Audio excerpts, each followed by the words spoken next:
Well, welcome back, but not to the land of the hunter. Unfortunately, our companion is still sick and possibly a little worse sick. So we are unfortunately not playing in Land of the Hunter. So instead, we're going to jump back to Gornt and Talith to test out the ranger features. In the time between the last video and this one, I've taken the liberty to level both characters up to level 14, which is when they gain their new ranger feature, specifically Vanish. In order to test this feature, I've put us into a nighttime forest. We are currently on a rescue mission to rescue 8 children from a bandit stronghold. If the enemy detects our presence, they're probably going to kill the prisoners before we can rescue them, and our mission will fail. So, at the moment, our mission is to gain entry as quietly as possible. Not as quickly. Because currently we are aware that the main force of the bandit gang is not currently at the fortress. They've left some watchmen, so to speak, and a few guards, and they've departed for parts unknown. They may or may not return this night. Joining me is not Thea, but now is Gornt. Hello, Gornt. Welcome to the adventure this evening. You are the half-orc ranger, specializing in closing in with enemies and, well, cutting them to shreds. And we've switched roles a little bit, so I'm going to be playing Talith this night.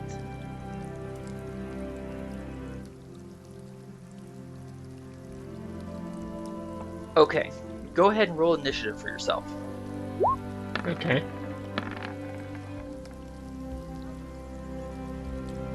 Click on token character first. Yes, please. Find initiative button that I lose every single time we play. Really? Nice. Getting the the tracker, not the dice roller. There we go.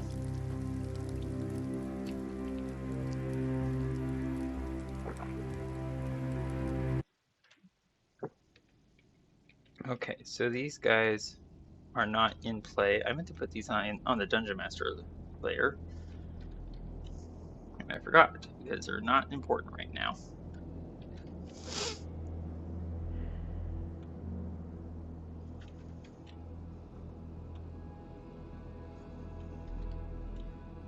So what I was originally considering was largely unimportant. Let me scroll through here. Okie dokie, here we go. Alright. Yes, go ahead. Unless we're on some type of a time crunch, why don't we basically just do a hide action so that we're stealthy, and then we'll sneak up until we find some enemies, and then we'll use the hide in plain sight feature, and perhaps create some type of sound or something to try and pull them close to us. Kill those ones off, and then try to infiltrate. Because the largest part of that is because there's quite a few goblins and goblins riding wolves on patrol. We would have seen this during the day as we waited for the cover of night. Okay. And what that does mean is that the chances of being discovered, or rather the bodies being discovered in our wake, well, that would kind of sound the alarm. Okay. Where is this guy? I am missing a goblin. Pardon me while I say find the goblin. Probably. Where is he?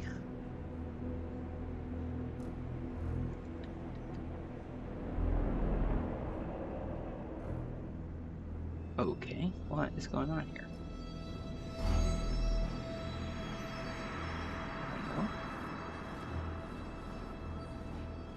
Weird. Oh, there he is. Now he shows up. Oh, wait. Okay, so... Huh. Alright, whatever. So these guys are going to go this way. Ta-da. And then...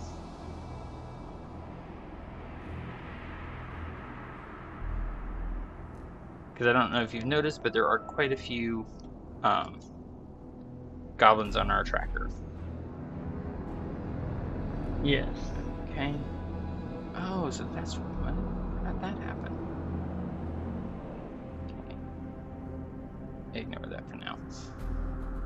Because I just moved them. Somehow I added some. I added to the tracker some of the goblins twice. Somehow. That's annoying. Okay, so that's okay. Now we're at their wolf mounts, and we're experienced enough at level 14 to know that wolves are hard to sneak up on, even at night. Mm-hmm. All right, Gornt, it is your turn. So I will use my second. Vanish Also, I ability. should also remind you, while you are capable of hiding using a hide action, you need the absolute cover of darkness or some sort of physical obstruction, like fog cloud, like trees, brush, that sort of thing. You're not able to hide like a wood elf can. Right, but aren't we basically out in darkness right now? Yes, I'm just warning you. I'm trying to remind you to not get too close to creatures who have dark vision. Okay. Would I know if goblins probably have dark vision? We're level 14. Yes, they have dark vision. Well, I was about to ask the question, like, goblins, caves, probably have dark vision. Right? Anyway. Funny how that works. So, could I have, like, retroactively used my action for last minute to prepare, like, a hide in plain sight type camouflage? If you recall from last time, you have to use it as soon as you're done preparing it. Oh, I didn't realize there was a rule thing last time. And okay, yeah, That's how we were using it. That's how we used it last time. Yes. Yeah, I was just confused because never mind, other stuff. Alrighty then. In that case, I will just use my bonus action Vanish to hide, and Okay. I will say I don't know why the person following still ended up going first, but I will try to sneak up here to the trees. And then about here, I think I see... Oh wait, I don't have that. How fast do I move? I only move that fast. So You I move see 30 the feet. goblin there. And I want to try to backtrack just a little bit there. That's Okay. I can still action dash while I'm hidden, can't I? As long as you don't put yourself into direct line of sight, sure. Okay, so basically I'll get myself up here behind this tree, and I'll try to hand signal Talith that there's enemies over this way. Noted. Talith exchanges a nod.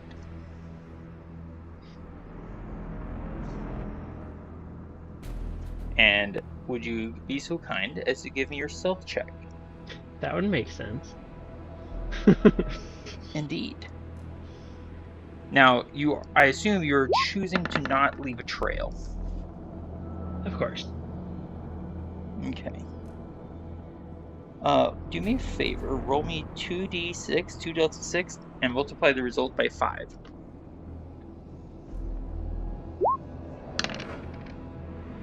$30.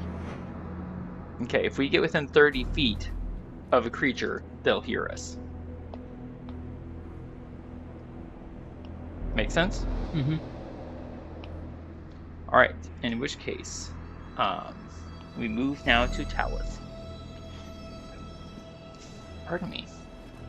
Talith is going to go ahead and take his action to dash, having heeded your warning. Oop. There we go. 45 dash means 70. Now I am a wood elf, so I do get to hide even in dim light as long as it's naturally sourced, if that makes sense. And stealth with my bonus action. Okay, I'm very quiet. And now we go to the inner ring. They're going that way, so these guys are going the other way.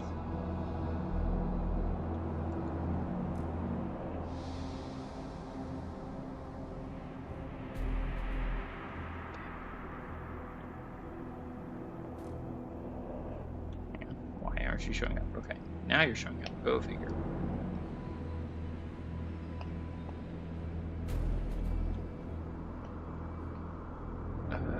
Ooh. They're down here. Ooh. What is ooh? I'm realizing I should have used Longstrider earlier. Ah.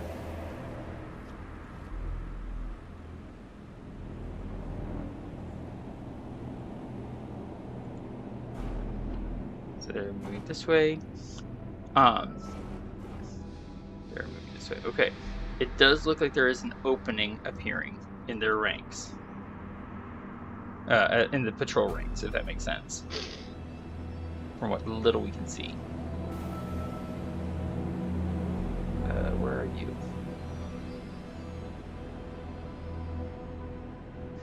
Whew. You know, it's helpful to, take actual breaths when you breathe. Okay, so that is one round of movement. We are not yet discovered. Get through these guys who are not in play yet. Here we go. Okay, back to... So there does seem to be an opening appearing directly south of us. So about here-ish? Hang on. More like this. More like that route. Okay, so more like a southeast. Yeah. It's I'm using two different screens, and on only one of them do I see our characters. No worries. All right. So there we go. Okay. So they moved.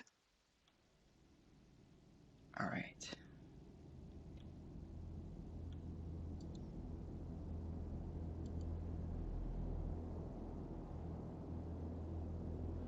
Okay. I should probably zoom out on this screen as well. There we go. A little bit more visual range. Okay, and there. Okay. Scrolling on down to here. There they are.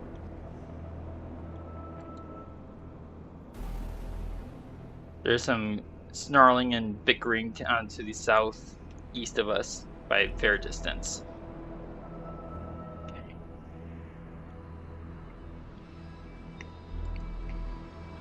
You said to the southeast? Yeah. By a fair step. Alright, the wolves are controlled mounts, so they don't get to act. However, Gornt is not a mount, but he is controlled. Gornt, what would you like to do? I think I'll use my action to cast Longstrider. Do you want Longstrider on you? If you're willing to cast it on me, I will accept it. Do you want it? It's up to you.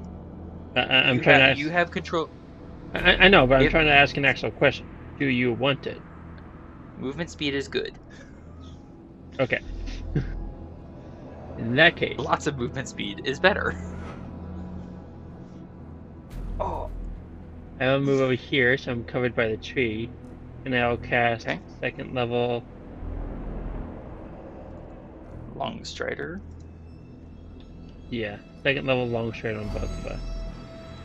Excellent, thank you.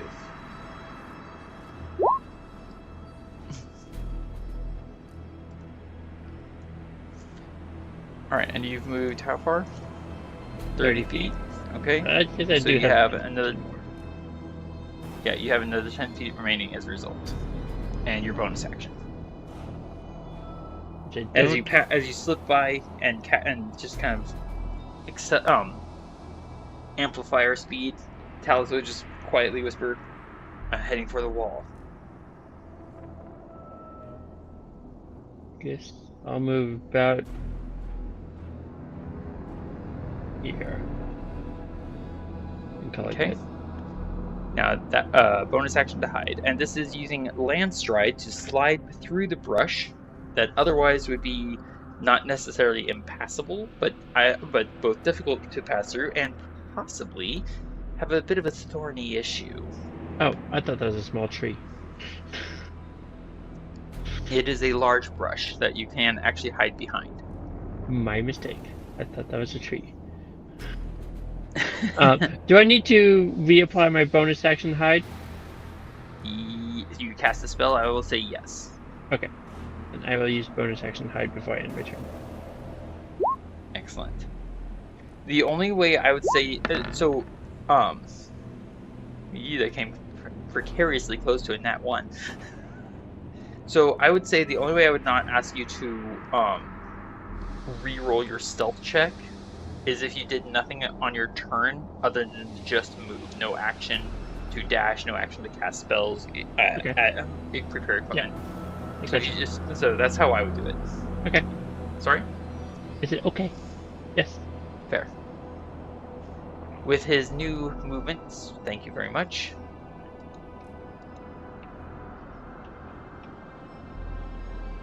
There is a patrol coming. I will use my action to dash. I'm basically right on the edges. Actually, I don't know if you can. You should be able to see them. Let me just place myself here. 45, so that's 90. Okay. So put myself here. I have 30 feet remaining. You should be able to see what Talith can see, yes? Yes. So the goblin riders here are riding away from. Hang on. Let me just use the measuring tool. They're riding that way. Yep. Cool. These goblins are riding that way. Rather poorly designed observation pattern. Unless they come right back. Well, there's more goblins out here. That's all I'm saying. 30 feet more? 30 feet more? Okay. Whoop. One more square. And now bonus action to hide as I slide down into the grass and try to meld with the shadows at the base of the wall. Talus is quite hidden. Okay. Now you should also be able to see that there are 20-foot tall watchtowers at the corners of the fortress here, and that the wall itself is 30 feet tall. Cool. Alright.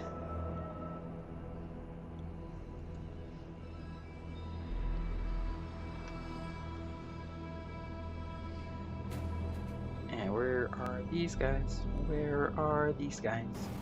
Further down. There they are.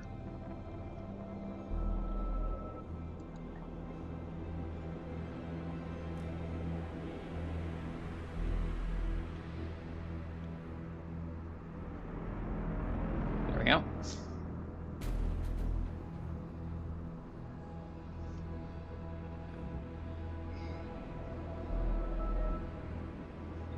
Make sure I'm selecting the right ones here.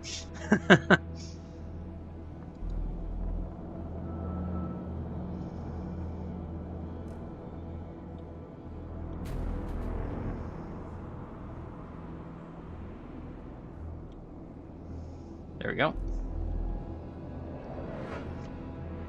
And you can hear more goblins and their wolf mounts approaching from the southwest. Okay.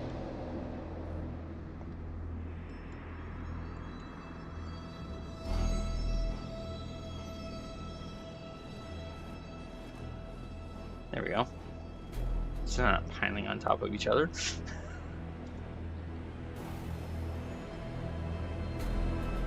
All right, top of the round.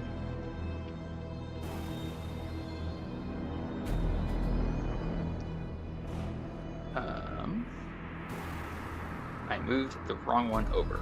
Go figure.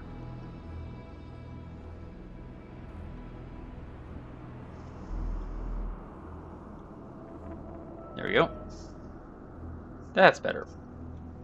Okay. The outer ring of patrolling goblins is going to continue on their counterclockwise pattern.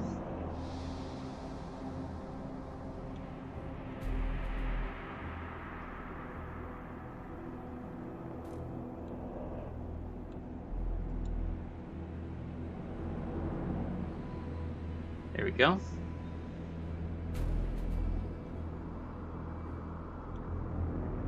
Gotta scroll on down. It's a large area map.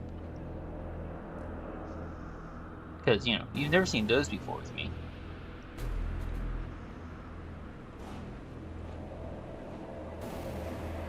There we go. Ow. Okay, get ready for your turn, sir.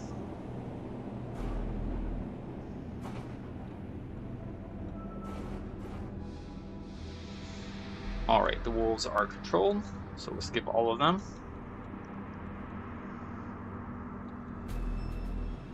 Gornt, it is now your turn. I think for the moment I'll move down to this tree. Okay. And I'll cast Jump on myself. Noted. Jump triples your jump distance for 1 minute. The rules for jumping mechanics and movement costs are in the player's handbook. Page. Once I find it. I just pulled it up out of 182. the lexicon or whatever on Roll20. Excellent. Compendium. Thank you. So with a high jump, if you move 10 feet first and then do a high jump, it's 3 plus your strength mod. So for you, that's 3 plus 5, that's 8. And with jump, that's times 3. And then, I'd like to use my bonus action to try another stealth check. I have to cast the spell. So just so you're aware, that gives you a maximum jump height of 24 feet. Yes. Okay. 12 doesn't feel like a great stealth check. No, it doesn't. I'm kind of sad. My last one was 19.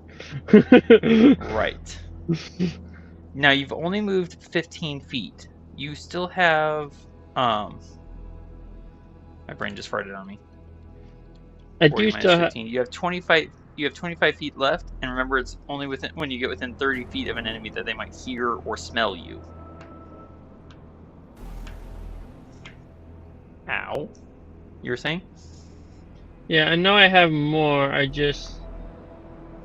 be wrong. I thought I wanted to kind of remain behind a tree, expecting that goblins had dark vision, and I didn't want to be seen. I might be misunderstanding the rules of hiding a little bit. Are you asking a question? Because I'm not sure. So I mean, like, assuming if I'm basically out in the open, even though I've hidden, if something comes along and gets kind of close to me with dark vision, I'm basically right there in plain sight, aren't I? Correct. And the hiding does nothing? Well, I mean, hiding is being both unseen and unheard. You have to be both unseen and unheard in order to take advantage of being hidden. Yeah, so I mean, like, if I'm kind of standing in the open when someone approaches with dark vision, I'm kind of screwed, right? Correct. Now, keep in mind that these are wolf mounts. They can smell. Yeah, so my basic plan, though, is to kind of wait here behind the tree at a little bit more distance. I'm a little bit late compared to what I would have done if I'd thought that my stuff through. But now that I've got my movement boosted both with the jump and long strider spells, should make a rush for the wall. Give me a perception check. Well, actually, what is your passive perception? So 17, and just for kicks and giggles, throw that in there. Okay.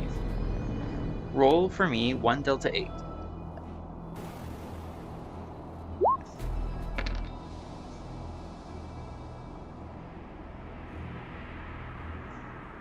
Okay. There is a breeze. However, the breeze, if I can find my mouse, here it is in that direction, That's carrying good news. your scent currently away from the approaching wolves. If they draw within 30 feet, there is the risk of them detecting you.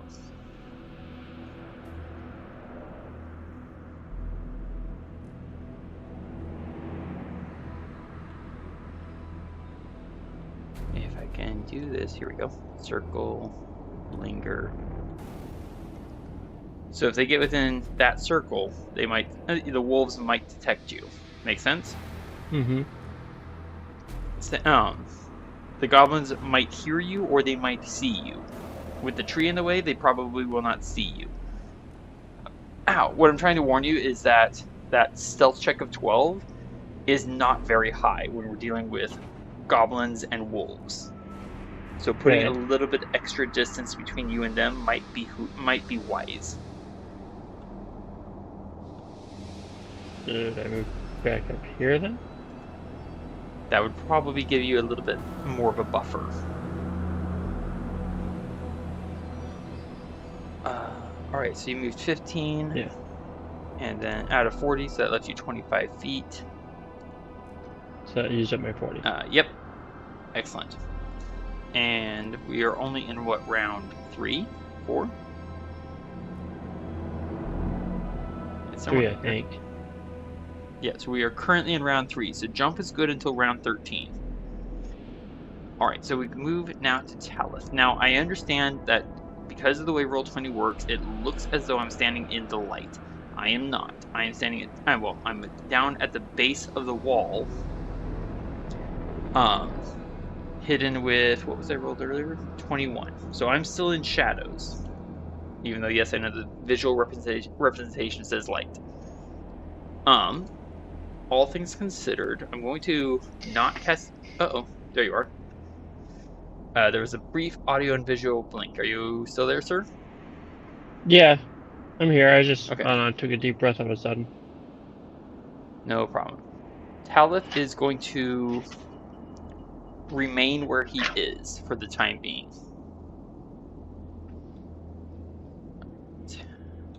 Now for the inner.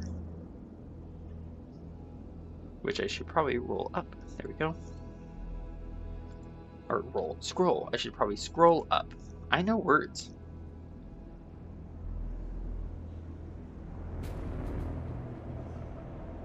Okay, so these guys are going this way.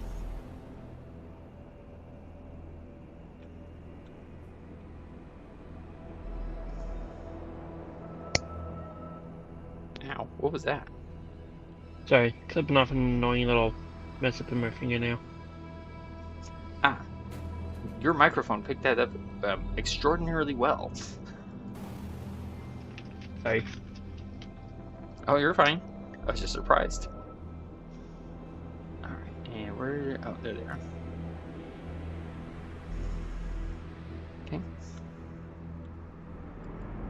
Oop. Might help if I actually grab the tokens. There we go.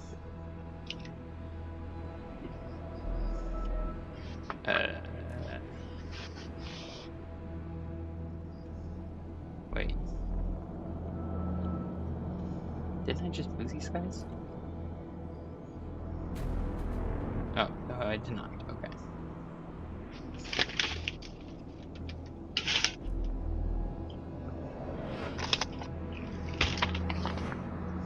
There you are. Okay. It was probably a very wise thing of you to move yourself, sir, because look at that. Thank you for the counsel. Well, you are level 14. The thing is, your character's level 14, but I understand you haven't actually played as a ranger all the way through all those. So yeah, you would have. These are lessons you would have gotten gained over the course of 14 levels worth of play. Yeah. Did you hear that earlier? The crinkling crackling. The thank you. Thank you for your council line. Or... Yeah, I said thank you for the council, but I had my setting on mute, and somehow you heard it anyways. I did hear it. I did hear it, and you're welcome. Okay, that's weird. Back where you're supposed to be. Okay, so these guys are going counterclockwise, and now they're here. I can hear you. Okay, yeah, sorry, apparently my mute button does not work today. Fantastic. This is unfortunate news, I assume. A little bit odd and concerning. There we go.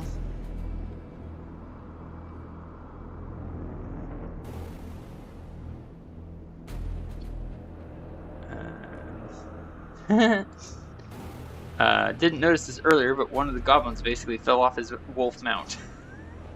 Put him back where he belongs. There we go. That's awkward.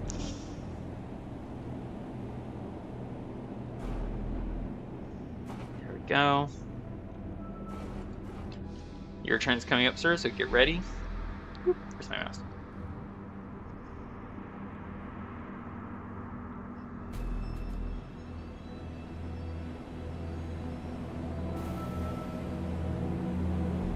Yep, okay. Now get through all the wolf mounts. There's only a few.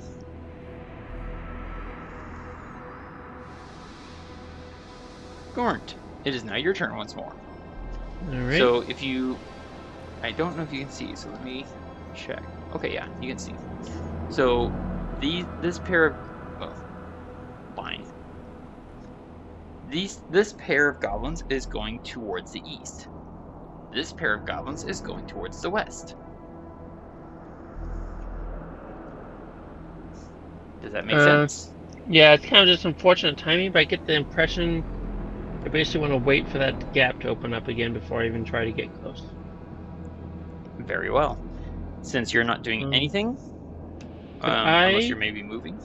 Go ahead. Actually, basically, I want to reattempt my stealth check just because my last one sucked. Right. So can I just reattempt it with the bonus action? I would accept that. Cool. You could do it with action and bonus action on your turn. I don't know why you're doing it with advantage. Not supposed to be advantage. I have no idea how that got turned on. Noted. However, that's a nat 20. You feel very secure in your quietness. Cool. I will warn you against drawing within... I will still warn you against drawing within 30 feet. Right. What I'd like to try and do, even though this probably maybe won't work, I would like to prepare an action in case these guys leave a good, say, 30-foot gap. Let me see here. So basically, as soon as you see a 30-foot gap between their backs, if you will, you're going to move forward. So if I see like that area clear out, then I'd like to try and rush towards the wall. I will accept that as a readied action. Did you put that on linger? If you put that on linger, the circle will remain, and I'd appreciate that. Perfect. Thank you. Talith will move here. That costs him 5 feet of movement, so he has 40 feet remaining. He's going to spend... Let's see, he's going to climb 50 that costs, or 15 that costs him 30.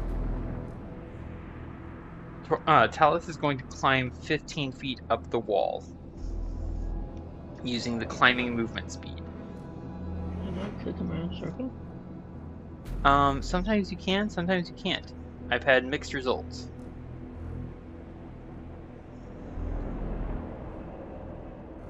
Alright, we move to the inner patrolling goblins.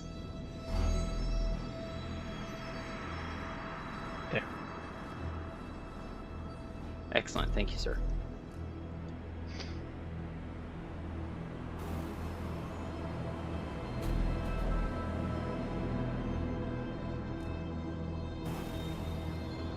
Okay, these guys are going to go this way.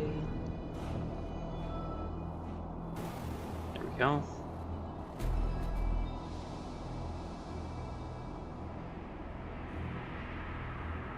They are down here. There they are.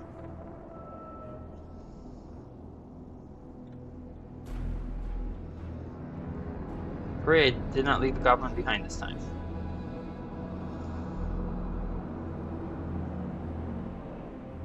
They all stayed on their mounts this time? Potentially. Maybe. Most of them? Alright, so now most of it, yeah. So now we're on round 5. You have until round 13 before jump expires. Yes. By the way, I'm aware that this is not how most parties will play. This is very, very strictly rules as written. Just to test the features out. Yeah. Okay. Making sure I had my patterns correct in my head. So these guys go here. Sorry? I wish I thought they could have all my movement spells in place earlier and kept us together better as a group. I goofed. Well, it's also kind of the risk of dealing with the initiative order of things. Yeah. Because we had originally planned for myself to be the leader, and well, the initiative tracker didn't agree with that approach.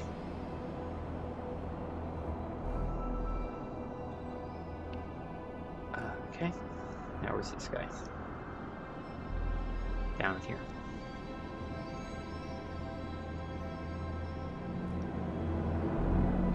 Alright. Skipping through the wolves.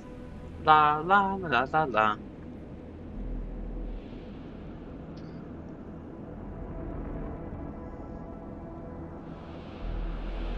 Alright. It is now your turn once more, sir. I take it you're going to keep your ready to action. You could actually move closer to the outer border of that ring. Yeah, that's kind of what I was thinking.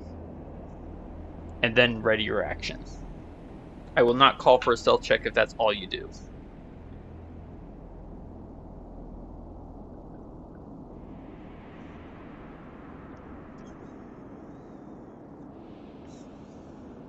Try there. Okay. See. Keeping in mind that they are going to be moving forward soon. There-ish.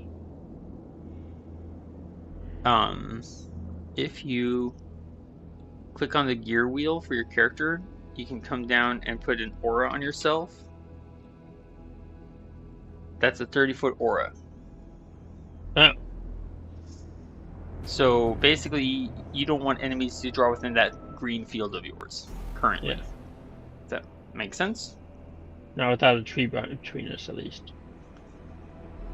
And be careful of wolves, because smell. I think that works. All right. And I'm going to let you maintain that nat 20 stealth check. Okay? Yeah. And I still got the kind of ready All right. action. If I see a good opening, I'll try to get close to you. Excellent. Talith, assuming you're done then, is going to pause where he is, kind of tilt his head as though listening, and is going to work his way along the wall top. 45 feet, I'm going to break that down to 20 so I can move 20 feet. Did you already climb up it? I'm halfway up the wall. Okay. So I'm still in the shadows. I was just confused when I heard you say you're going to work your way along the wall top. I was confused for a second. Oh, no, I don't think I said wall top, but that's okay. I am 15 feet off the ground, clinging to the side of the wall. Cool. Got it. Halfway to the top. Alright, we move once more to the goblins. Once I find them. There they are.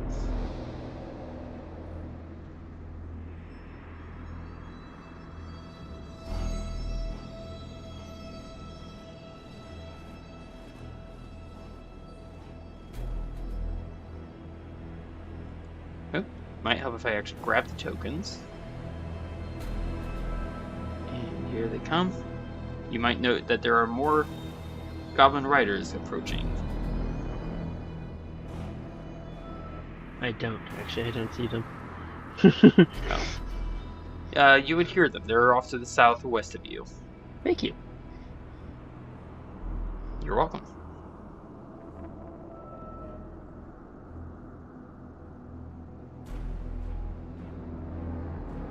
Wait a minute.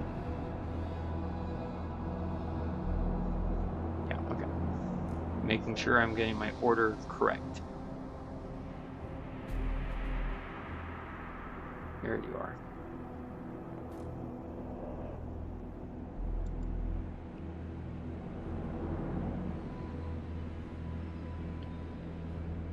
So one group has met your preset condition, sir. Yep.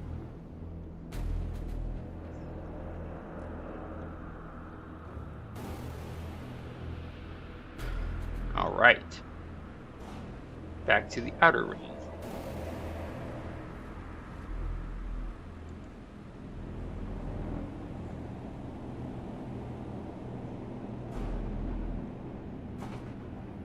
And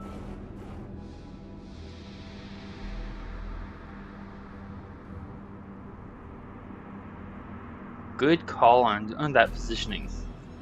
Yay. So, I'm going to grab your character for just 1 second, okay?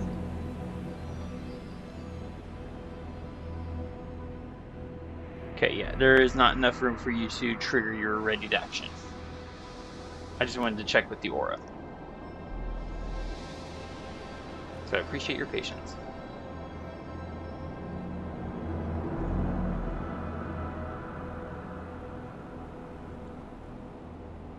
And there's more riders coming from the... Hang on. I stopped the mission. 1 square short.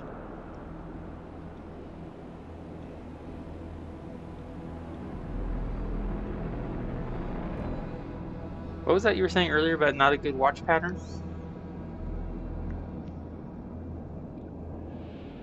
I don't know, it's just kind of an offhand comment because at the moment there's a giant gap opening up of them both walking away from each other. Right. Wasn't really meant to be a full analytical thing, just kind of offhand, off the cuff comment. Sure, no worries. I criticize your criticism. Gornt, it is your turn. Alrighty. Well, they still seem to be in my way. I get the impression Now, that I will remind you. You're thinking in a 2-dimensional pattern. You have jump on you. You can jump up and create a fair bit of distance that way. It won't be 30 feet.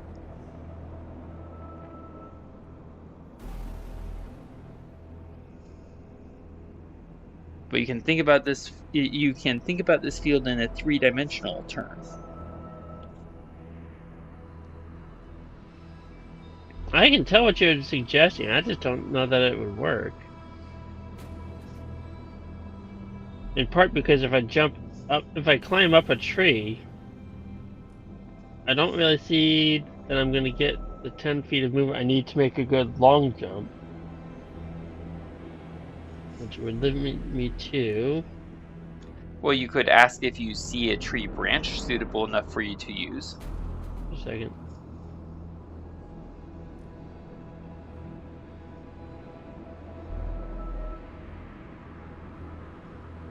Triples reach more or hash but tripled. Jump triples your jump distance. Yeah.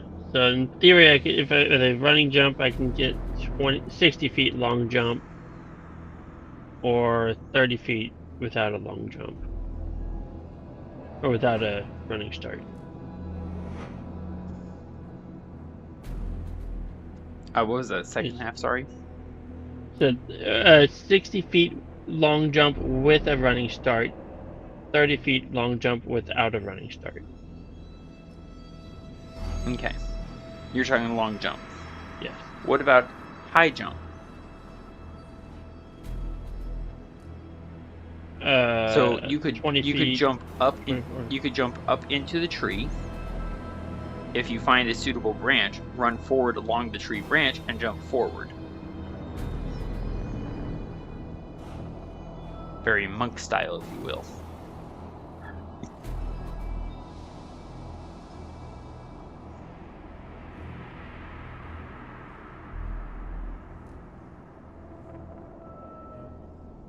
I don't, because wouldn't that still leave me within 30 feet of them? I don't see how that gets me out of the 30 feet range.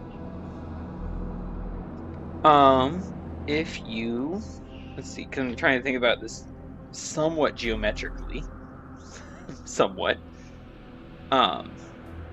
If you go forward, let's see here. I'm going to grab your token for a second so I can use your aura. I mean, yeah, I can tell what you're suggesting. I'm just looking at where they are. It's like, I think I'd be better off just waiting one more round for them to move, and then I'd probably have the gap I need anyways. I don't think I can get high enough and make a good long jump to cross that area without being in 30 feet of them. Well, I was also suggesting you could jump up into the tree here. Right. For a tree branch. It is up to you. I'm just saying there are multiple paths, if you will.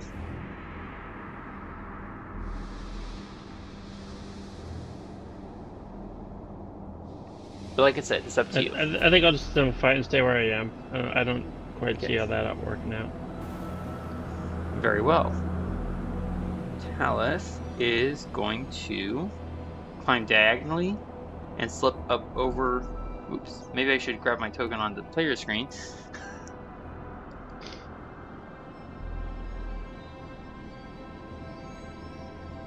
Alright, so Talith has gained the wall.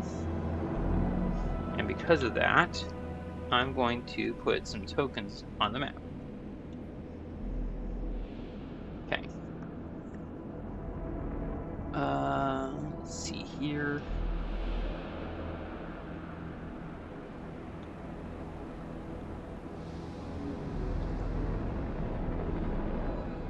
So Talith is right in the conditions of dim light. Let's see. That would have cost me 30 feet, so I'm just going to slide a little bit further into the shadows.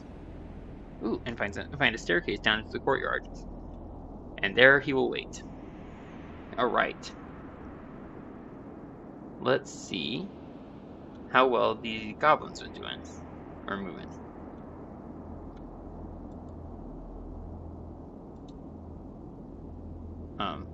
When I say click, I want you to click, mouse.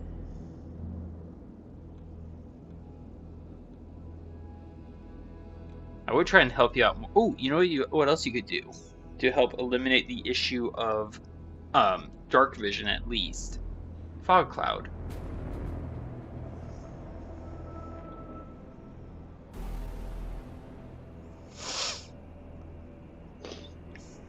That's the do I get this?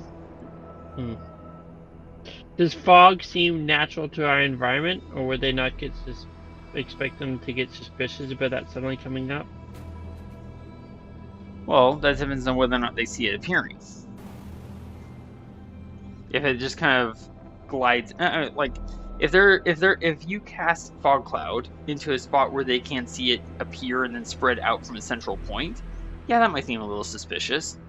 But if they're not looking up, and instead they're looking downward, or at the ground, if you will, and you cast it above their heads, and they're just riding along, and oh, fog appears. It's a forest. What do you expect? Does that make sense? Kind of. Cool. Where's this guy?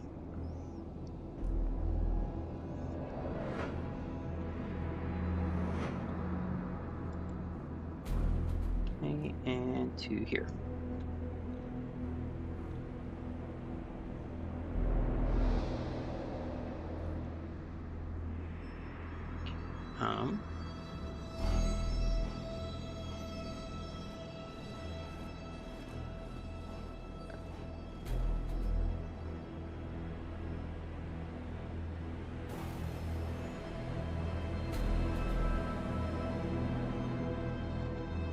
Perfect. Okay. Top of the round. We're around 7. So that means 3 and 3. You have 6 more rounds on jump.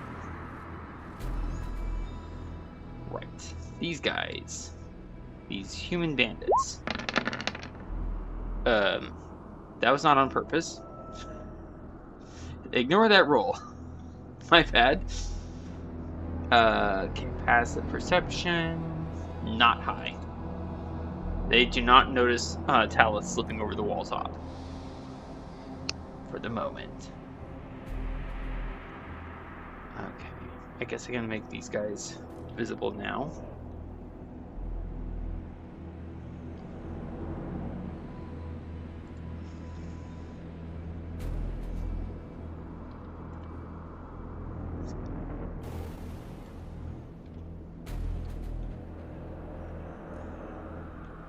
Talus, for the moment, is just going to hang out where he is. He's got a pretty good spot. Alright. Now, for this guy.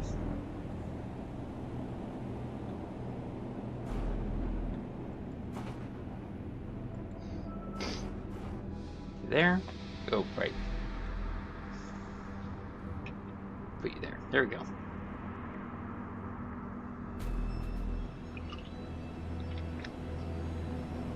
Alright. Is your ready to action prepared? Yes. Excellent. Because your opening just appeared. Cool. So I'd like to. Can I do a dash with that or no? Is it? I don't know. I would say you would have. I would say that you readied an action to dash. Okay. So I have 80 feet total.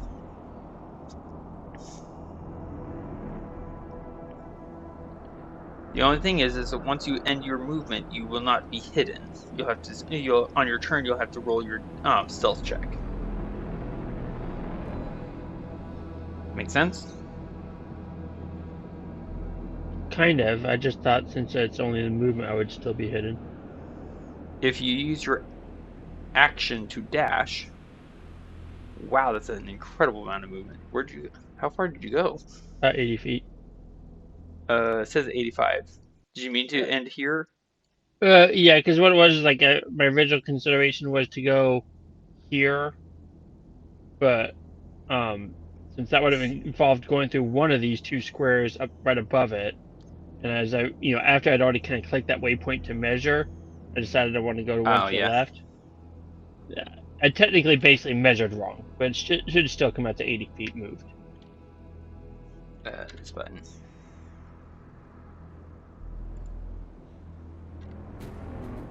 Congratulations, you just barely skirted along the edge of one of the goblins' dark vision. Hence, 1 square back to my left. Say what now? So, and that was why I went 1 square back to my left. I thought it would have 10 feet, but... the one in particular that you almost crossed into the sight of is actually the one currently moving. Ah.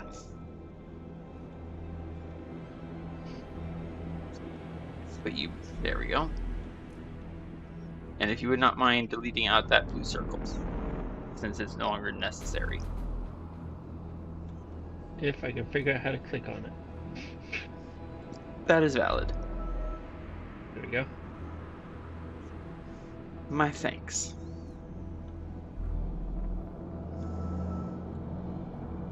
Into here.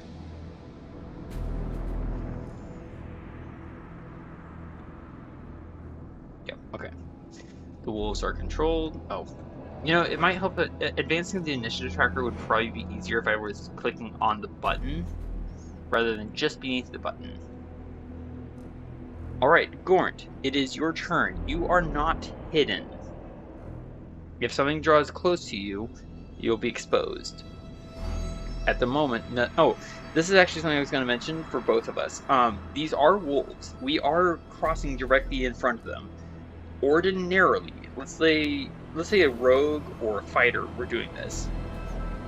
I like the idea of using scent trails. Wolves, it makes sense to me that wolves would pick up on that and just be like, hey, what's this new scent crossing my path that wasn't there before? However, that doesn't apply for rangers because of the Vanish feature.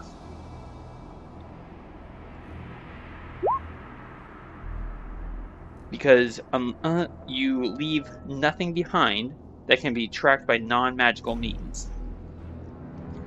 So Gornt, you are currently standing at the base of the wall. You are not hidden, but you have not yet been seen, or heard, or smelled. What would you like to do? So I'll use my bonus action to use my Vanish ability. This time Probably on a good normal. idea. Let's see it. Thank you for putting it on normal. Not good. 12. Not great. That is, the timing of that is just not working out well. Well, also bear in mind you're also rolling as a strength-focused creature rather than a dexterity-focused creature. I know, but I keep rolling low when I get close to the enemy and high when I back off. Anyway, I would like to use my action to dash. And basically what I want to try and do is I'll move like 10 feet this way and I'll take a long running jump. And I want to try and basically jump right up and catch the top of the wall. Can I do that? Okay. Which way is this way? Oh, to my right. Are you moving east or west? Okay, perfect. East. So that's your 10 feet of a running start. Hold on. So you have a movement speed of 40. You spent 10. You jumped 26. You know what? I'll say. Oh, hold that thought. Okay. So you actually have enough movement with just that to reach the edge of the wall and dangle from it by your fingertips, basically. If you want to use your action to dash and climb over, you can. But on your next turn, you'll have to re-roll your stealth check.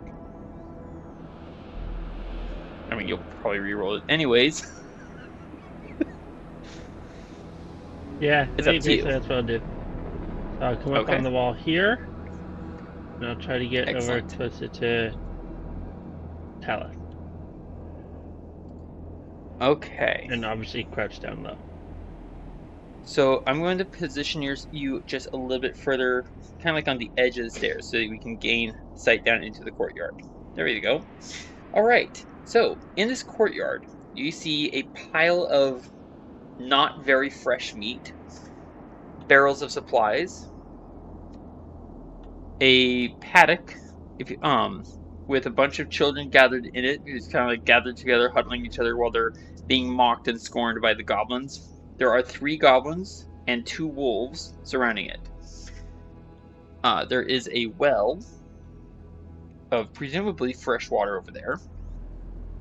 And let me get the rest of these guys on the map.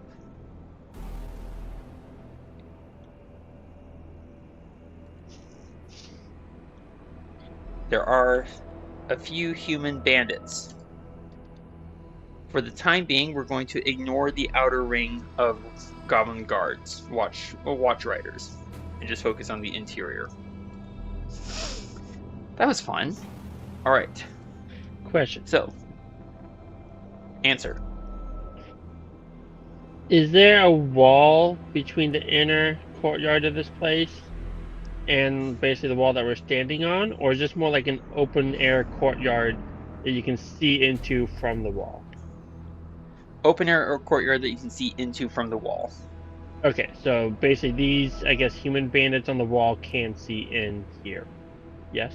Yes. Okay, thank you.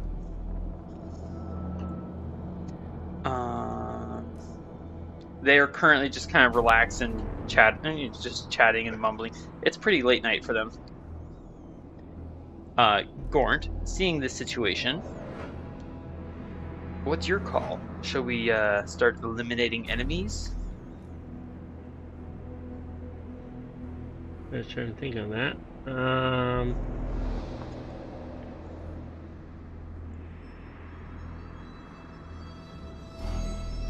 The bandits on the wall armed with bows, I assume? Or melees? Or what? They mostly have scimitars, but you can see some light crossbows in evidence.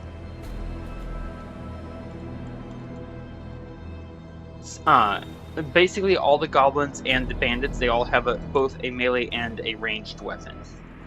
Yeah.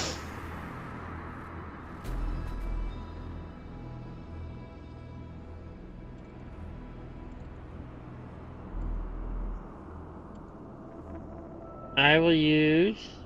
What's the distance on this area?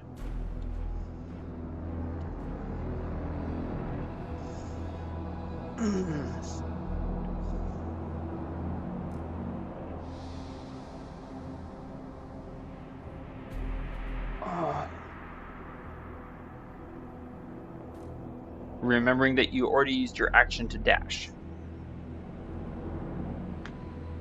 Oh, for some reason I thought we passed around. No, we haven't. We have not finished. We have not technically finished your turn. Thank you. I totally blanked. I thought like new turn. So I would like to whisper back at Alice and see if he has a plan. My only real idea is to use fog cloud to try and blind everyone. And then we can start by trying to go in and kill the goblins and wolves close to the humans. I want to know if he has any other idea. Talus slips his longbow off his back.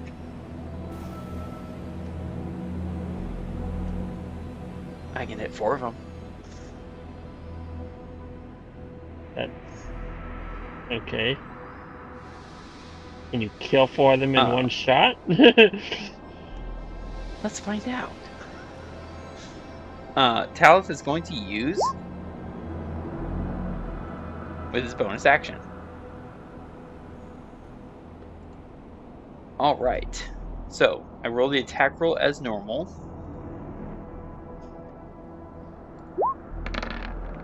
Ignore the damage. Yeah, that's gonna hit. Corin, would you please roll for me 4 delta 8 lightning damage?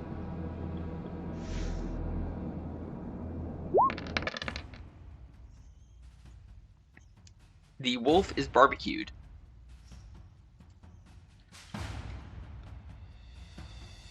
And Not that's very out of the way. Hey, we got through. Alright, and now the rest of them have to make dexterity saving throws versus 2d8 or half on success.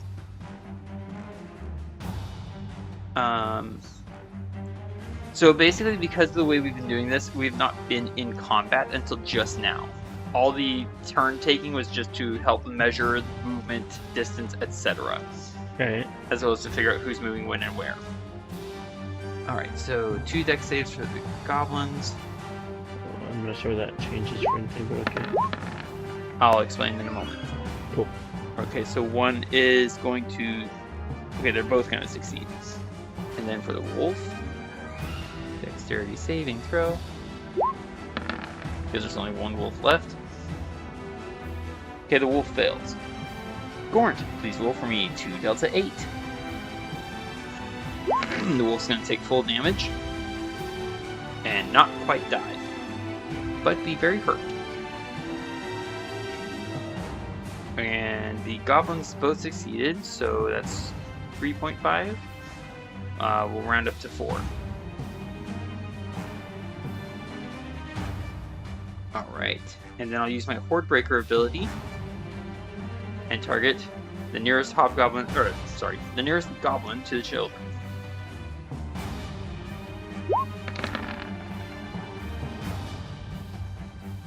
That's 20 to hit, 8 to kill.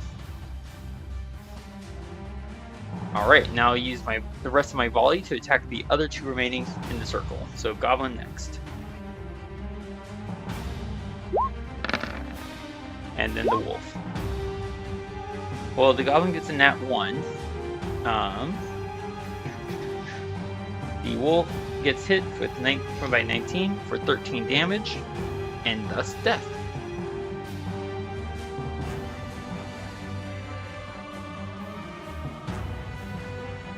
Get this. There we go. And then send here. Alright, so the reason I mentioned all that about the whole they haven't, we've not technically been in actual combat is because we get the benefits of the surprise round. Okay.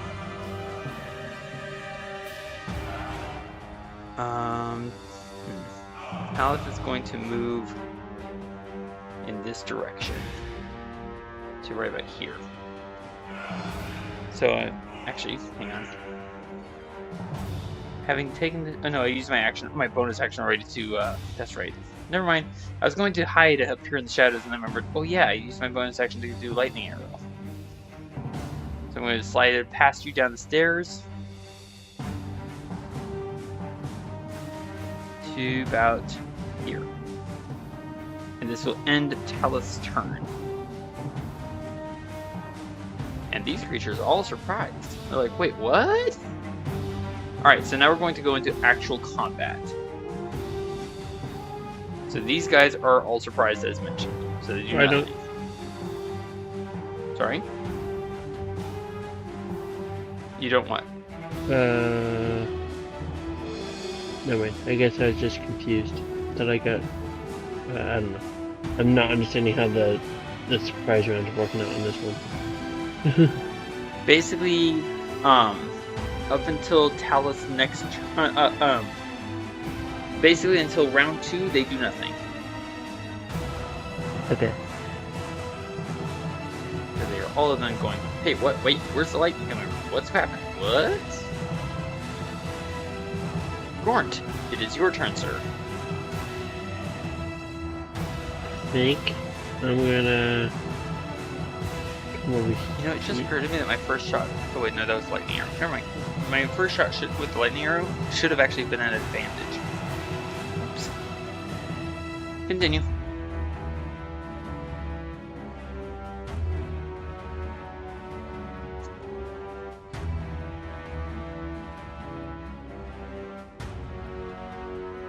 I'm gonna come here and I'm gonna great sword attack this guy. Oh, I feel bad for him. Go for it.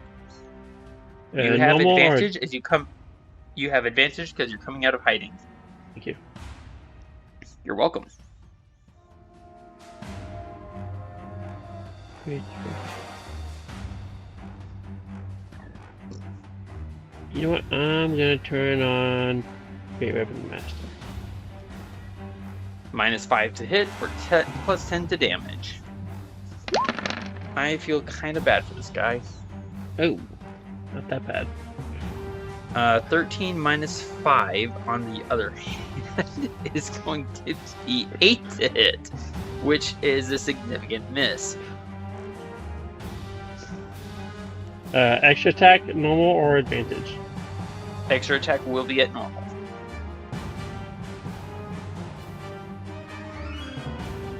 What the heck? I'm gonna leave the Great Weapon Master on. We'll see what happens. Oh, fair enough. No.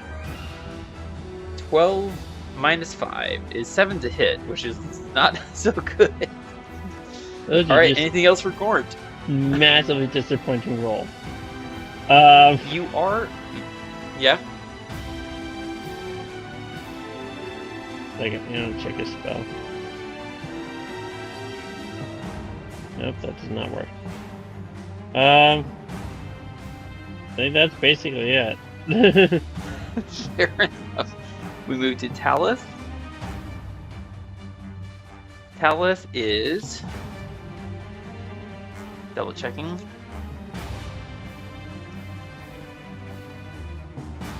Oh, you gotta be kidding me. I'm in dim light conditions. So technically, I can actually hide. I'm not going to hide. I'm going to bonus action mark this guy over here with Hunter's Mark. Because he's fully healthy and very close to children. There we go. And I'm going to shoot twice. Actually, I'm going to shoot once at him. Hunter's Mark is not on. Okay. Do I hit? That's gonna be a yes. So Hunter's Mark is There it is. So that becomes a total of 12 damage. Ouch. Well, he's bloody. And concentration. Check. Now I'm going to turn and I'm going to use my extra attack on these. You know, you've got those two guys. I'm not going to interfere. I'm going to use extra attack on this guy up here. Excuse me. I'm not going to steal your prey from you. 31 to hit is gonna hit for 11 damage, and well, my arrow takes him through his shocked open mouth. And Hordebreaker.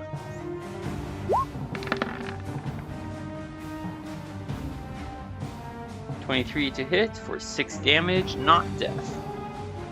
I should have used Sharpshooter. Okay. And then I'm going to cut down over to here. Alright. Heading for the top of the round. Alright. The fellow right here is going to stand up in some bit of shock, and he's going to take a shot at you, Gornt, with his light crossbow. Wouldn't that be a disadvantage if someone's right in between us? It will not be a disadvantage, but you'll gain cover. Just trying to remember how much it is. Yeah, I always assume cover's disadvantage. I think I get that wrong. You get that wrong. Okay. Here's cover.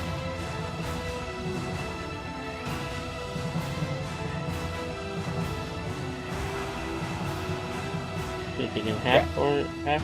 I'd imagine half. What are you thinking? I'm trying to find it. What I was looking at first didn't actually give me the information I was looking for. Ooh, pardon me. Hey, combat. Cover, cover, cover. Oh yeah. Attack rolls. Cover. Here we go. 3 degrees.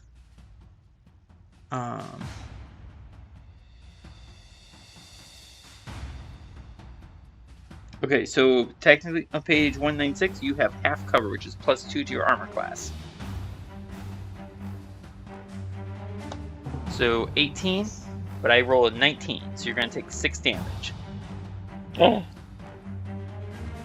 I know. How will you ever survive with 119? Prior to the hit, that is. Alright, so these two are going to just stand up. One is going to take a shot at Talith.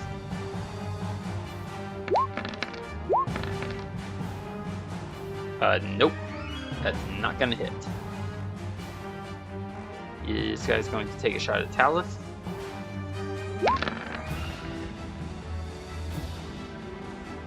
$17. Oh, hey, that's actually gonna hit. So for 6 damage. Constitution saving throw, 10 or higher. Nat 20. Talith is fine. Okay, these guys are actually going to climb, stand up, come down the stairs, action dash.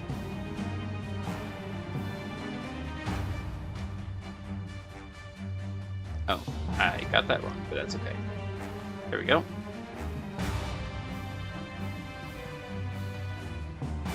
The fellow whose companion just suddenly died and then he got wounded is going to stand up. And then dash. Come on, there we go.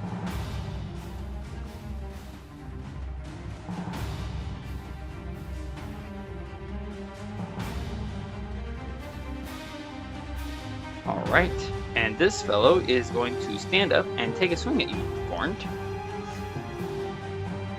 I suppose that's fair. I tried to take his head off and failed. Right?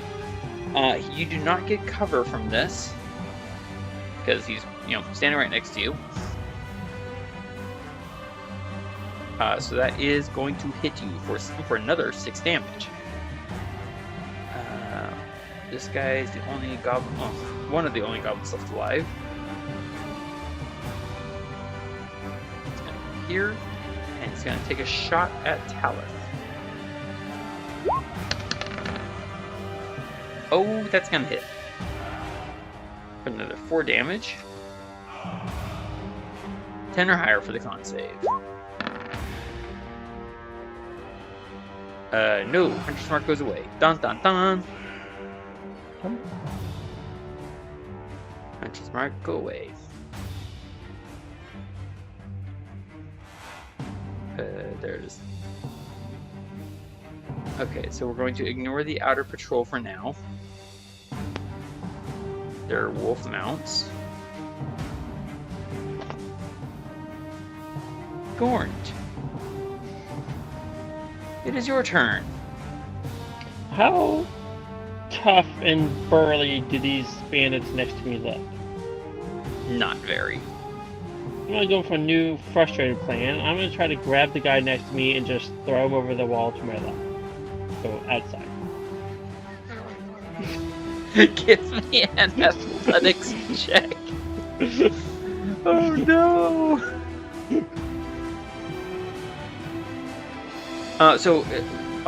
Yeah, just give me an athletics check, and he's gonna try and he's gonna try and dodge you. Oh, barely. So, if you accept, you just kind of like step up and just shoulder push him. He stumbles off balance, trips over the edge of the wall, and plummets 30 feet down. Would you roll me 3 Delta 6, please? Kind of like grab and throw, but yeah, same effect either way. You said how many? Well, if 3 Delta 6. If you had grabbed and thrown, it would have been 2 separate actions, attack actions. Oh, okay, I guess. I figure I would be fair and just translate. Oh, that was more than the hit points he had. There's a rather sickening, crackling, rippling crunch noise. He probably landed on his neck. That worked. And I'll step here. Unfortunately, you do not get your bonus action for Great Weapon Master. Yeah. Would you like to take a swing, sir? Hey. He's just staring over the edge like, my body! Oh, did that count as a full action or just one attack? That's one of your attacks. You still have your extra attack. Oh, sweet. I misunderstood. I thought that was something different. No worries. Yeah, I'll attack. Excellent. And 2d6. I'll try not to put 80 from that. There. Might be a good idea.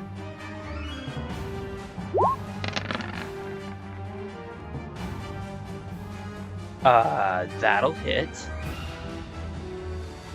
Okay. And that will kill like, him. Head to toe, just straight through. And now he's the bifurcated man. And his 2 halves slop and slap to the stone ground floor. Flip, flap, flop. Looking at Great Weapon Master, so that was your attack. That was your kill with a heavy weapon. If you can get up to an enemy, you can use your bonus action to make 1 attack roll. Oh, 1 melee attack roll. I don't think. Oh, so close. I don't think I can reach anyone. Well, you still have jump active, by the way. Yeah, but I would move 5 feet, so I only have 35, Whoa, and the nearest oops. one's 40 feet away. Hold on, let me get my correct measuring tool. You have 45 feet. That's too far. No, I have 40 feet, or 35 feet, 35 remaining.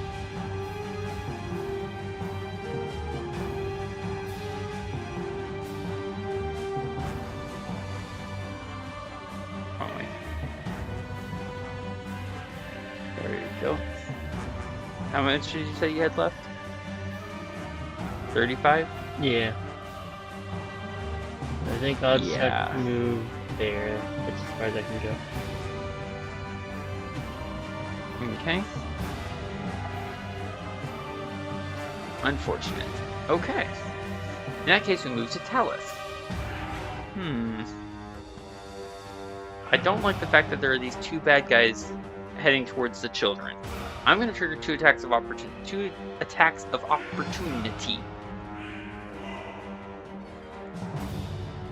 I can speak words. Both of which miss. Mwahaha.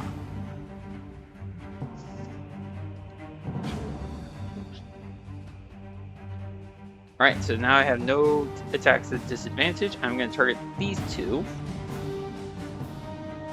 They're both wounded, so this is going to be so much fun. Alright, so spells. Next time, creates a rain of thorns. Target each creature within 5 feet.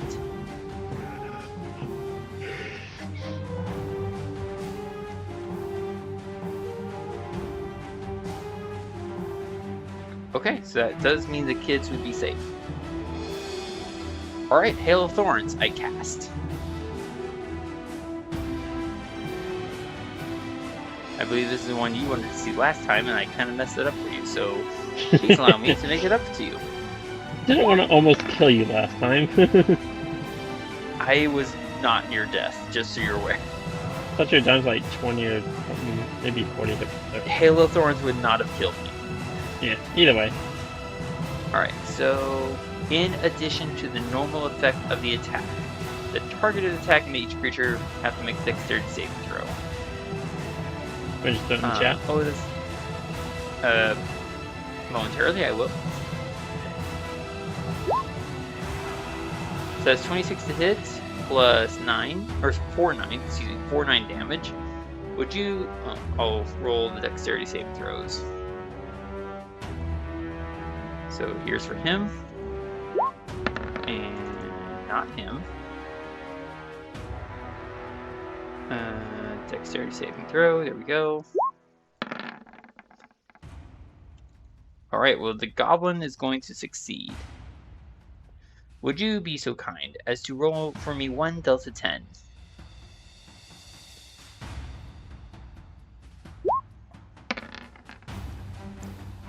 So that's 18 points of damage on the bandit. Ouchies. And he had 5. Oh yeah, the thorns and the arrow just kind of all simultaneously hit him and cause massive damage. And let's see, this guy is going to take 5 points of damage. He is still alive. So that was my bonus action. My action, I'm going to now target this guy here with my extra attack, and the guy standing next to him with my Horde Breaker. So it was that arrow and then 2 more. 22 to hit and 14. Yeah, both of those are going to hit. For 8 and then for 6.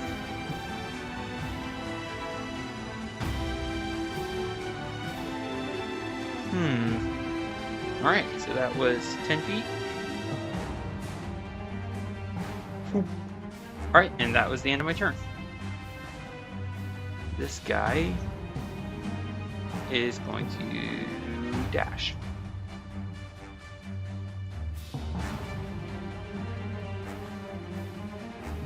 Double check something.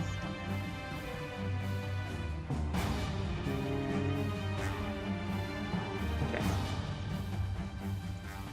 That's as far as he can go.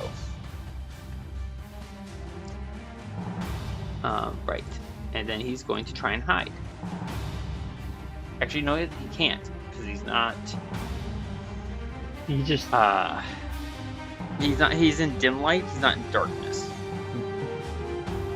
And he's not a ranger or a rogue. Right, we're gonna skip these guys.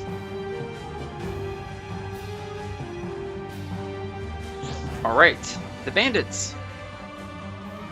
2 shots coming at you, sir. From here. That's not going to hit you. Yeah, those shots just kind of go wide. These guys are going to give chase to. Oops, there you go.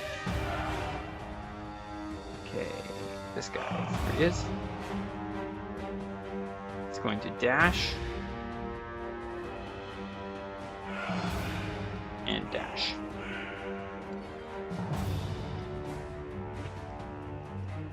Try and pin Talathin.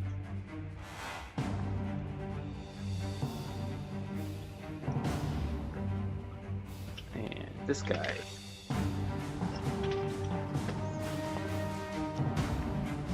And he's actually going to attack with his scimitar. He does not hit. Out of patrol, we're going to ignore. As are the wolves. Alright, get ready, Gornt. Your turn's up next.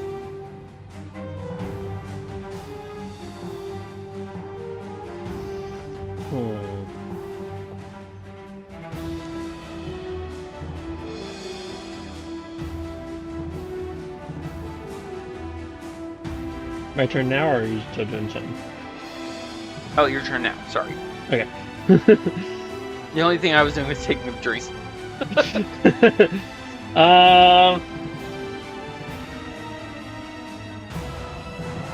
not sure this is... How far down to the ground is it? 30 feet again? 15 feet. And there are barricades down there. You could conceivably just drop down onto one and then hop off it to the ground.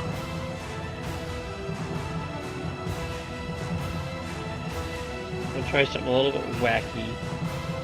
Okay. I'm 10 feet this way, so I have a good solid long jump. Jump clear over here. And I'm going to surprise this guy with a giant 6-foot long steel sword. This sounds painful. Let's see it. Oh wait, oh well, too late. Oh, please hit. That hits, and you bifurcate the goblin. Ouch. And that does give you your extra attack and your bonus action attack. Does that give me any carry-through damage on this guy? Ooh, I just put him on the map. Give me 1 second. Okay, so let's see, add back 16. Okay, minus 6. Oop, wrong button. So technically, yes. Did you want to use it now, or after you use your extra attack and bonus action attack?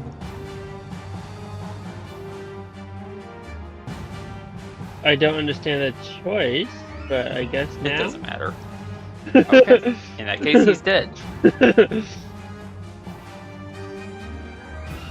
In that case, I will... So you could bonus action attack the guy next to you, draw, and then with your free hand pull out the javelin and attack someone else. Thank you. That's the little trick that I was trying to think of. I will bonus action. You're welcome. This guy. I was trying to think on how Fantastic. I could stretch that a little bit. Still just regular attack function, right? Like I don't think I do anything different with it. Unless you want to use the -5 for +10. No. Okay. In that case, you just swing as normal, and you hit and kill. But you will, I trust, not do the cleave through creature rule because that would hit me. Yeah, of course. And then I will take your advice and I will use my extra attack after my action to throw a javelin over here. Fantastic. Let's see it.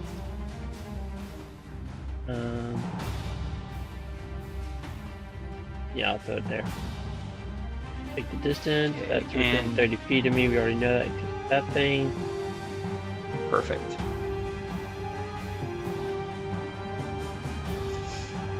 There is still that goblin boss up there. 29 to hit is going to hit for 7. Oh, you didn't even get to use Colossus Slayer on anyone. I know. I was thinking of that. But I saw the three around you, and I didn't like that idea. So I thought it'd help. I'm pretty sure Volley would have handled them, and Hail of Thorns, but that's okay. Alright, so... you have 10, and then you jump 30. No, you have 10 feet of movement remaining. Yeah. Do you want to go after that last goblin? Actually, I was gonna go this way because I want to go up to those two if they're still alive long enough. They're still alive, but I'm about to shoot. But I'm about to shoot them. Well, So, you sure you want to go that way?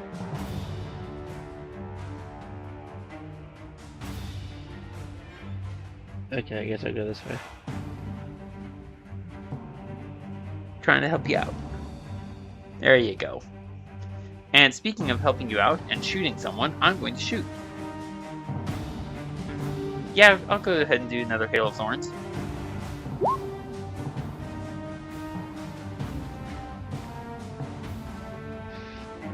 We're gonna shoot at the unwounded one. That'll hit. 2 dexterity saving throws, please. Not from you. Oh, someone gets a nat 20. Roll me one. Oh goodness, 1 dirty 20 and 1 nat 20. Please roll me 1 delta 10. They're both gonna take half damage. Ooh, pardon me. That doesn't go very far. Okay. No. So this guy's going to take. This guy's going to take 14 points of damage. That's the minimum that Hail of Thorns is going to deal with that roll.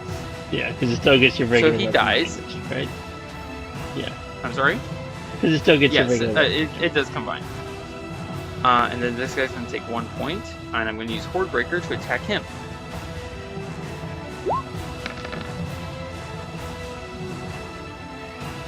That is going to hit and kill. I mean, not the best way, but I mean, it still killed them. Minimum damage. Yeah, I was gonna say, I don't think the Hail ones even did anything really in that. I mean, I don't know. I wasn't paying that close attention. Oh, wait. Oh, goodness. Give me a second. There we go. So technically I could use my extra attack to go after that goblin, but I'm not gonna. I'm gonna let you take him.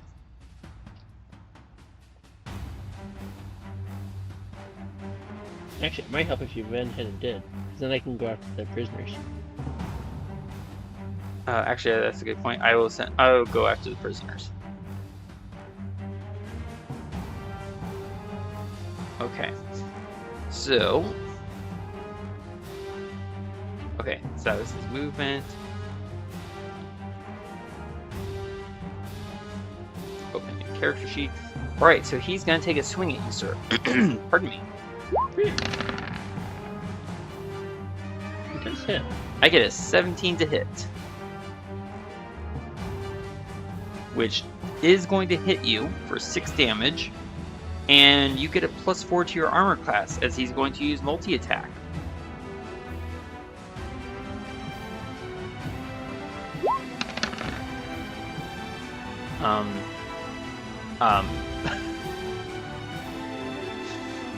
To no avail. There you go. Thank you. Multi-attack defense. And that kind of ends his turn. Oh, yes. Yes, it does. Yeah. He's just like looking at me like, you know, maybe this wasn't the best of ideas. Gort! It is your turn. So I'll basically use my sword to parry that second attack and then slam my sword back down on top of him. Oh dear.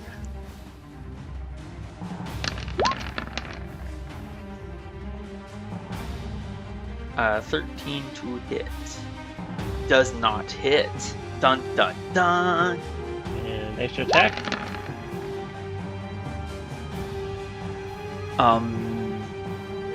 You know how you bifurcated quite a few people? He's more like cut into fourths. Yeah. Because, ow. I was thinking more like he tries to block, so my sword bounces off his sword or shield at first, and I swing again and cut right through it. Yeah, sword and body and arm and oh wow, yep. All right, so we're actually going to go ahead and end the combat there. We could carry this through to its completion, but frankly, my next turn I was going to cast Spike Growth down there as bad guys came in. Yeah, we know how that ends. And honestly, the goal of this was more to test the bonus action hide and stealth mechanics and movements, which I will personally confess I messed it up a little bit on my initial planning and what I was focusing on. That's my fault.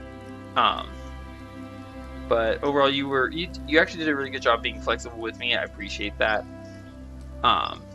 What are your now? I'm going to ask you specifically for your thoughts because you've been playing as the rogue for a while now in the main campaign. What are your thoughts on the Vanish ability compared to the rogue's cunning action? I mean, I think the real kicker is, I mean, the Vanish ability just comes on very late. Otherwise, it's fairly comparable. The real kicker is the rogue's expertise mixed with the wood elf ability to hide in any kind of natural light obscuration. That's the real kicker. I don't think the Vanish and the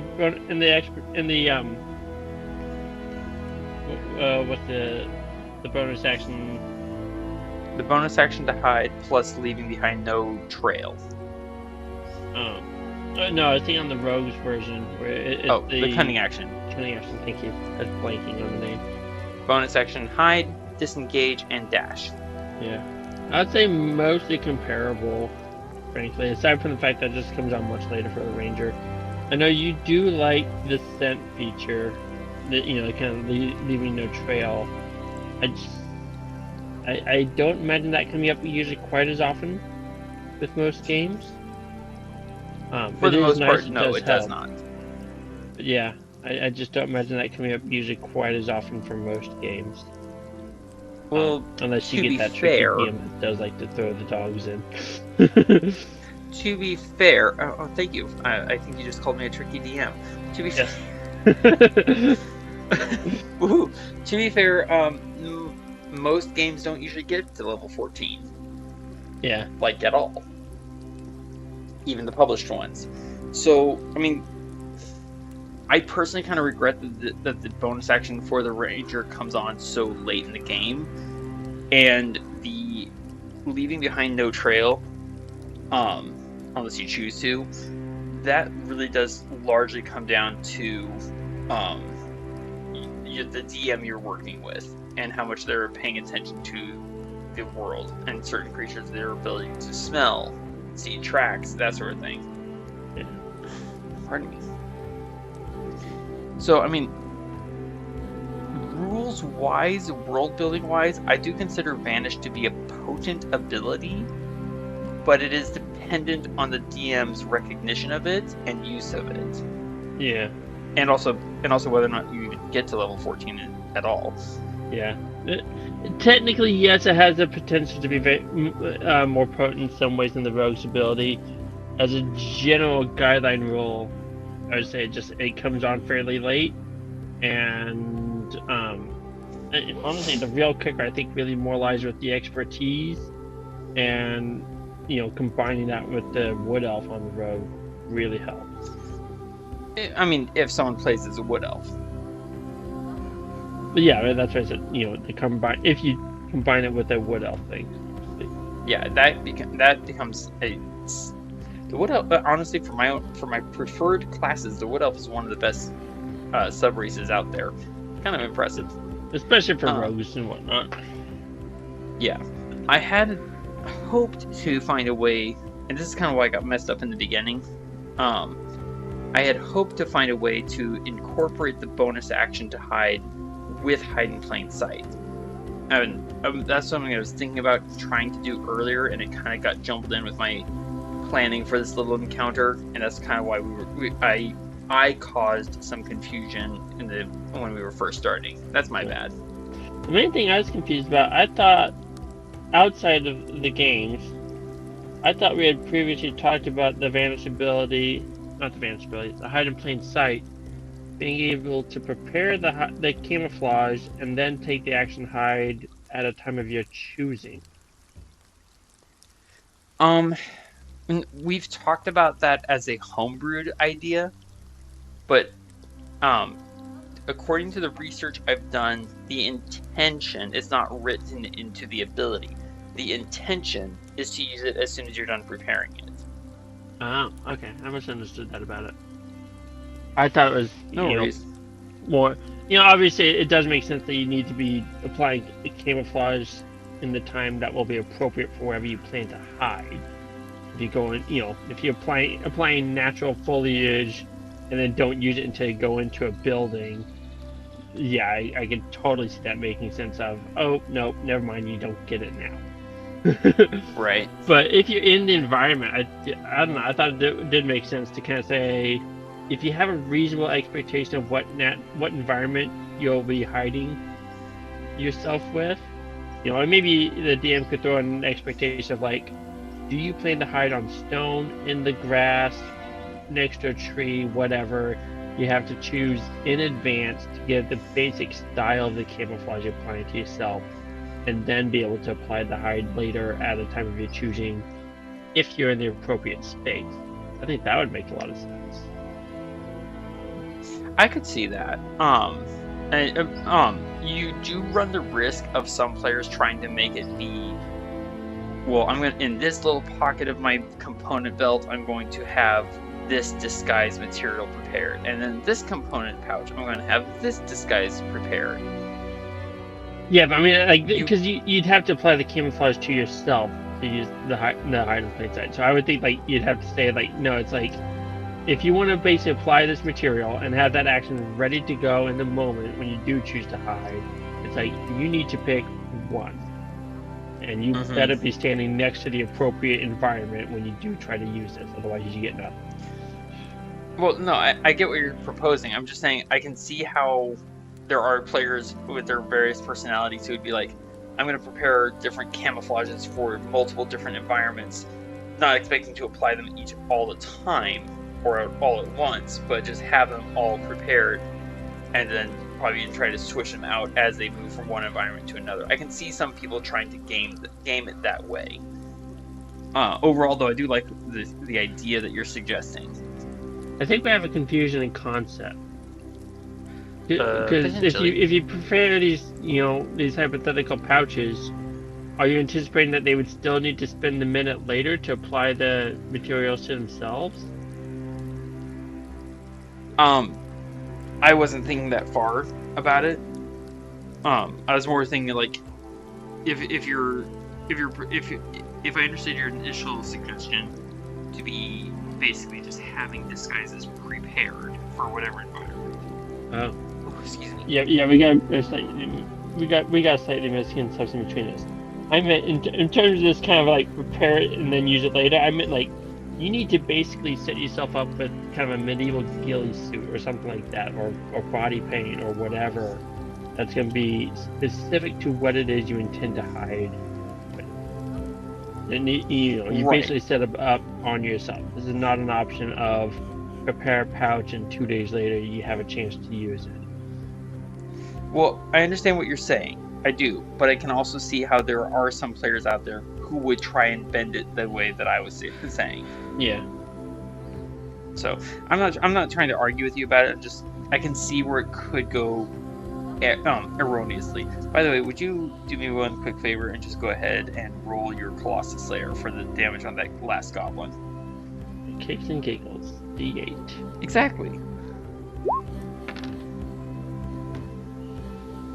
So that would have been 20 damage instead of 13. Not a big difference, because he's still very dead. Dead and deader. Right? I got a question up here, because I almost wanted to try and do it and stuff just didn't work that way. What's with the meat up here? I had a brief thought of trying to grab that and throw it at the wolves to distract them. It was just going to be meat. I was trying to make it look like this was a base that is in use. So food supplies for the mounts, the wolf mounts, and the riders, the bandits, and water. Okay, cool. I like it as a decorative effect, basically. an I environmental. mean, I know this is just effectively a one-shot with no real story to it, but I guess I liked putting in these kind of touches. Why not? Nice touch. I do like it. I had the thought Woohoo. earlier, like, I wonder if I could use that to distract the wolves, but stuff just didn't really work out that way. Yeah, and then I just obliterated one volley. You didn't get the chance to do Whirlwind Strike in this, and I apologize. Oh. You did get the chance to observe it last time, Whirlwind Strike versus Volley. And I remember a lot of your focus last time was just on how much ammunition gets used with Volley. But it didn't hear much in the way of like a comparison between Volley and Whirlwind Strike. I mean, I think the Whirlwind Strike is obviously a little bit more circumstantial. Okay. Conditional? Circumstantial? I think it's circumstantial. I think that's the right word. Because you don't just need the multiple enemies near each other. You need them all around you in order to really get the effect of it.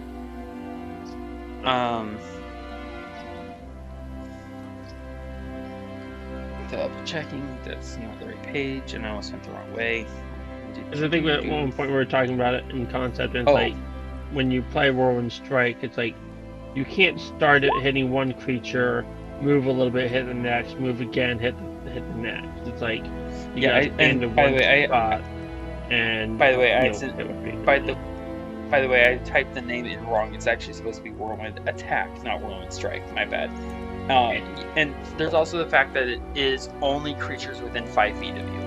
Yeah, but the point you were trying to make earlier, I think it was off camera basically, but the point you were describing earlier was like when you apply that, it's like you stand in your one spot and you hit whatever's available. You don't get to move a little bit between the targets.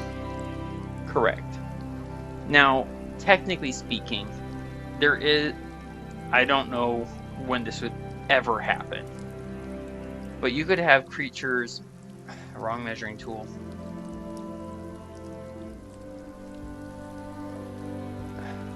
Goodness, there we go. So you could have creatures standing in every single one of the squares indicated, and then you could have creatures flying in the air above them, and also one creature just flying in the air directly above you, and that would be a way that you could actually gain, like really apply Whirlwind Attack to 1, 2, 3, 4, 5, 6, 7, 8, and then 8 more, 16 plus 1. I mean, 17. Yeah, technically possible, but that's gonna be like the again. I'm saying. Sorry. I'm saying that is a technical possibility. I don't know that I've ever seen it actually happen. Yeah, I wouldn't expect it to without just a bizarre freak scenario or very generous DM just feeding you targets. Or possibly just hating you if he decides to send like, what is it, 16, 17 creatures at you at once. Maybe that's just a DM that hates you.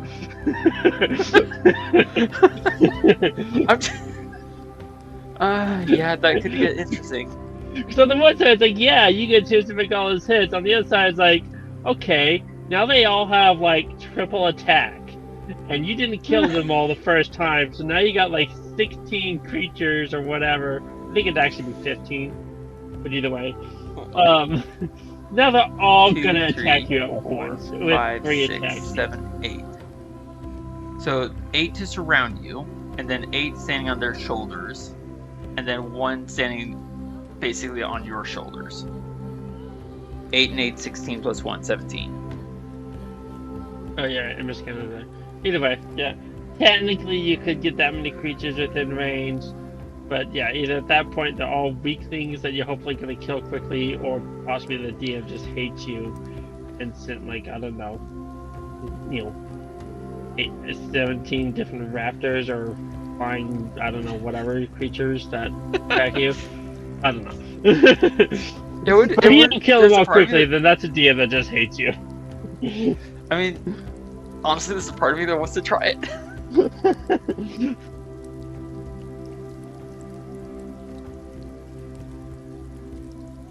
All right. Sorry about that. You kind of wonder if there's some type of medium-sized flying creature with like 3 attacks, and you get like 17 of them surrounding you. Or maybe, you know what, maybe you're standing on top of a barrel, and so there's room for them down on the level below you. So you could have, what is that at that point, 25? You could 8, technically get 8. I mean, if you're flying, because there is the fly spell. Well, I was thinking, like, if you're standing on something like a platform or something like that, where, you know, if these two weren't here, you could technically squeeze 25 creatures in there, I guess. But yeah, I'm pretty sure at that point the DM just hates you, or is just feeding you cannon fodder. I mean, in either case, with whirlwind attack, it would almost be worth it, just for the legendary retelling. I was surrounded by 25 enemies, and I hit them all in one spin. Yeah. There's part of me that wants to see that happen, actually. I think it's stretching beyond. It's a stretch Armstrong moment of believability. Like, At the same time, we're playing Dungeons and Dragons. Stretch. All right. I want to thank you so much for jumping in and playing as Gaunt. Trying out the melee version as opposed to the ranged version. I started with 20 arrows. I now have 8. So I used 12. Following rules as written, I would have to spend 1 minute and I could regain 6. 6 and 8, 14. So yeah, that was level 14 and the Vanish ability. Yeah, thank you for letting me play and try out your guy this time. Or right? A different guy, whatever you want to call it. The theoretical build. I may cut this out of the video, but I'm just going to slide this in here for now. I built this map today. Nice. I like it. It was a nice little touch with the meat and stuff and whatnot. I was trying. I actually kind of wish I did like using my jump spell to climb up on the wall. I also kind of wish we could have taken advantage of this little gap down in the lower portion. Oh, you're right, the entryway. Yeah. Or is that a gate? I thought there was a wall. It's a gate. That likes a gate. That makes more sense. Yeah, cool. it's just an opening. Well, again, thank you so much for playing. I know that we're playing at comparatively high levels. Well, high level for what you have not built and played. I've only really played Thea. Well, I've played more than that, but I guess I've mostly played Thea at the higher level than this for a while. So. Yeah, it's just it is. Actually, I wanted to ask, what are your impressions thus far compared to the high level rogue versus the high level ranger?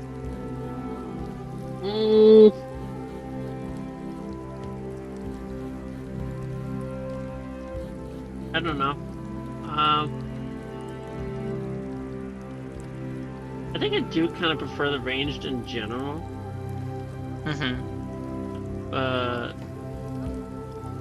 I think the main trick was I still want to try and find a way to coordinate play, but sort of work more in tandem. And I know I kind of screwed that up in the beginning too, because we started the first thing and then I slowed down to try and cast spells. I'm like, oh, those would be useful. And you kind of carried right on past me.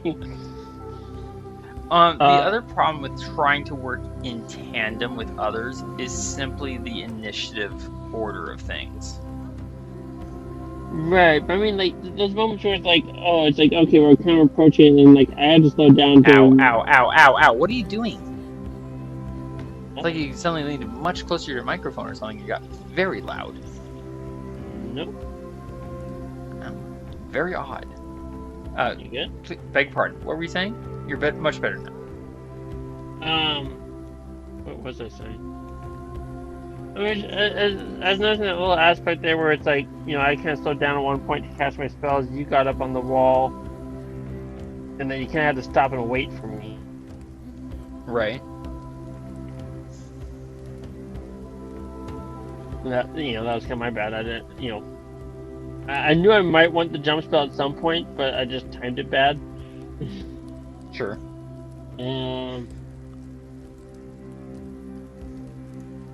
But as far as like the rogue versus the ranger,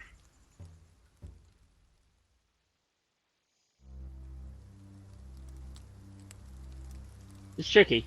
I mean, if there's enough enemies Yeah. around, I'm definitely seeing where the ranger has that opportunity to throw out a lot. However, if you don't get that chance, in some ways, I feel like the rogue would have been nicer in some of this. With the ability. As far as like stealth, definitely. Yeah. The stealth, the sharpshooter, frankly, and just those one-shot pop-off. Now, Rogue I will nature. also make mention. I'll also make mention. The ranger does have access to pass without trace, which in many ways does make basically it takes the vanish ability, so to speak, and it kind of takes the vanish ability, combines it with hide in plain sight, and gives it to the party. But we just did this entire stealth infiltration scenario without it. Yeah. This was no aid to our stealth other than just the raw ranger ability, no spells. Up until, you remembered you could augment our speed. Impressive, honestly. Yeah. Well, again, thank you so much for playing, and hopefully next week we'll actually play in the Land of the Hunter proper.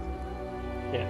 I will say, I did kind of like having the jump spell with the character that actually has a strength score. Right? 24-foot high jump.